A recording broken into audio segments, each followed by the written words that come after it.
네, 안녕하세요. 선생님 오늘요. 네, 제가 성주님은 어디에 계시는지 좀 궁금해서요. 성주님은요, 우리 가장 가까이에 계시는 신이에요. 집에만 계시는 신이죠. 집을 지키는 수호신, 가택신이라고도 합니다.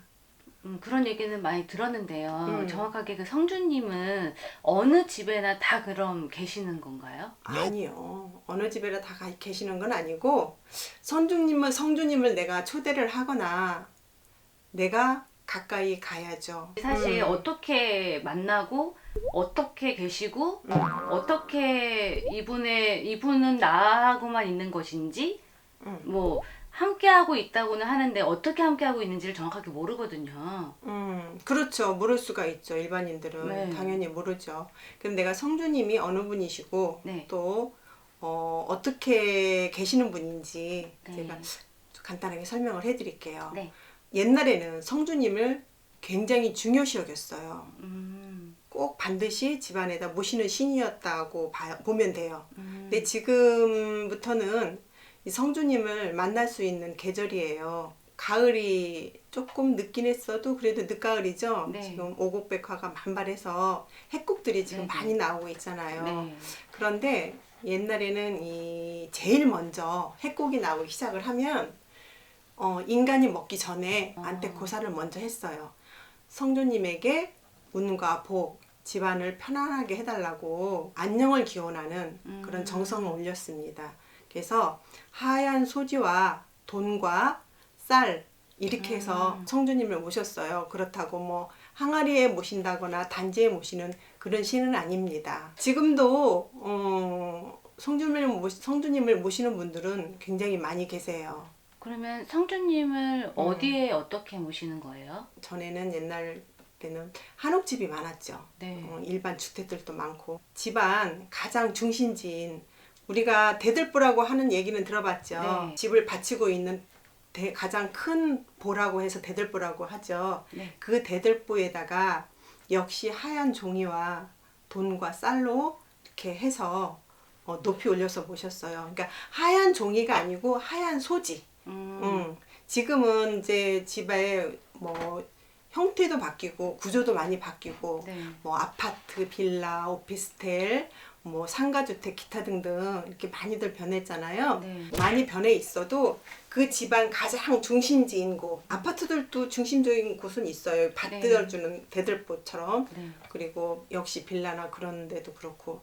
그러면 가장 중심지인 깨끗한 곳 위에다가 그러니까 사람을 내려다 볼 수 있는 곳에다가 이렇게 성주님을 역시 소지하고 쌀, 돈 이렇게 해서 모셨습니다. 그럼 성주님 오시면 우리에게 뭘 도와주시는 건가요? 우리를 어떻게 해서 도와주냐면 이분들은 우리 인간들에게 굉장히 없어서는 안 돼 유익한 분이에요. 네. 그러니까 이분은 집안을 편안하게 하고 악한 일이 없고 그러니까 건강하게도 해주시고 운도 들어오고 복도 들어오고 이분을 모시면 집안이 그만큼 이제 편안하다는 거예요. 그리고 옛날에는 집안이 우리가 가축을 많이 키웠죠. 옛날에 시골에서는 가축을 길러도 성주님이 다 돌봐서 가축들도 번식을 하고 가정이 번창을 하고 자손들도 번창하고 다 잘 되고 이런 큰 복을 주시는 그런 성주님이라고 네. 우리가 여기고 있어요. 그리고 그렇게 알고 내려왔고 또 성주님은 그런 신이라고 우리도 굉장히 높이 모시는 분 중에 한 분이죠. 그 성주 씨는 네. 그러면 누구나 다 받을 수 있는 건가요? 아니면 언제 어느 때에 받는 건가요? 성주신을 받는다고 한다는 표현은 좀 그렇고 성주님을 모시는 그 각자 그 사람에 따라 나이와 남녀 구분 지어서 또 때가 있어요. 봄에도 성주를 모시는 사람이 있고 가을 성주를 모시는 사람이 있는데 가장 성주님을 모시는 적절한 시기는 가을이에요.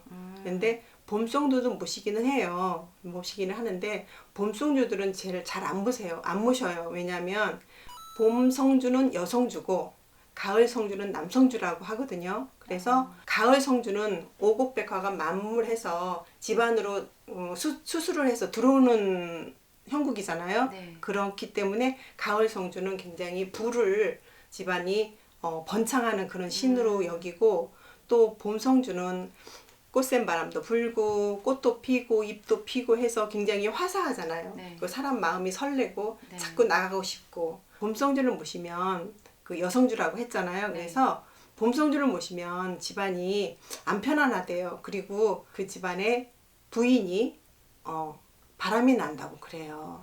그래서 봄성주는 안 모시고 가을 성주는 꼭 모셔서 집안이 편안하고 화목하게 하고 그리고 번창하게 해달라는 뜻으로 명가복을 그렇게 기원도 하면서 성주님을 모셨다고 해요. 그 봄성주에는 그 여자가 바람이 난다 그러면 아예 성주를 안 모시나요? 아니에요. 그거는 아니에요.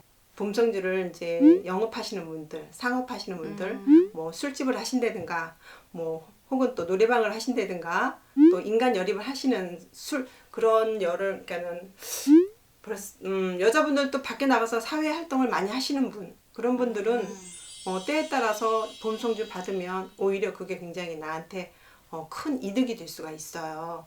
그래서 뭐 봄성주는 절대로 받으면 안 된다는 것보다 그 사람에 따라서 봄성주도 받으면 오히려 좋죠. 그리고 더 뭐 사업이 됐든 영업이 됐든 그런 것들이 더 폭넓게 많이 확장이 될 수도 있고 그리고 여러 방면으로 지인들도 더 많아질 수도 있고 그거는 그때그때 사람에 따라 다르니까 그거는 이제 뭐 가까이 계신 분들이 뭐 이렇게 우리처럼 무속인이 계시거나 선생님들이 계시면 상담을 해보셔도 되고 그러면 편할 것 같아요. 그리고 이제 성주님을 누구나 다 모시는 건 아니에요. 그래 흘림 성주가 있고 또 이렇게 목을 잡아서 성주님을 모시는 수도 있는데 나이와 그 사람의 그 연에 따라서 성주님을 안으로 모시기도 하고 그냥 성주님은 내가 알아요. 성주님이라는 분이 계시는 거 압니다라고 그냥 이렇게